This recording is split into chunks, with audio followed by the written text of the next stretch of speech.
จะมีโอกาสมาตลาดนัดที่ขายหรือเป็นโคกระบือน้องขวดครับผมจันที่15ครับผมเป็น15ธันวาคมครับผมมันอยู่กับวัวกล้วยผมมาหลายครับพอข่าวผมมาหลายครับผมพอข่าวผมนี่คือการซื้อขายดีครับตอนนี้ครับผมพอข่าวหลายเพราะว่าสนามนี้ปิดไปหลายเลยครับปิดไปหลายเลยช่วงหลังก็ยังท่านนี้มีกำหนดจะเปิดครับเจ้าว่าจะเปิดมือใดช่วงหลังอะไรครับผมปิดทั้งคำเตยกับปิดยังเหลืออยู่ดีนี่เหลืออยู่ตั้งหน้าย่อมอำนาจไปเลยเนี่ยหน้าย่อมยังอยู่แล้วก็ตั้งปีกันยังตลาดพุทธว่าน้องพอก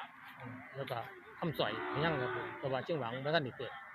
คำเตยกับปิดไปแล้วคำเตยกับปิดไปแล้วครับผมปิดไปหลายสนามแล้วแต่ยังน้องพอกยังน้องพอกยังตลาดคำสอยครับผมไปห้องนี่ท่านนี่ปิดกับสายนี่น้องพอกต้องว่าน้องพอก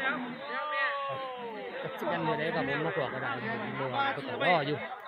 จะได้เมื่อเบิ่งแย่งอยู่กับพอลูกไฟบ่ระบาดบ่ได้ปิดแต่ว่าก็ควรจะมาหลายเลยครับน้องพอกมาหลายทางสนามนะครับเพราะว่าตลาดใหญ่ปิดหลายแล้วมาต่อมาร่วมกันมาต่อร่วมกัน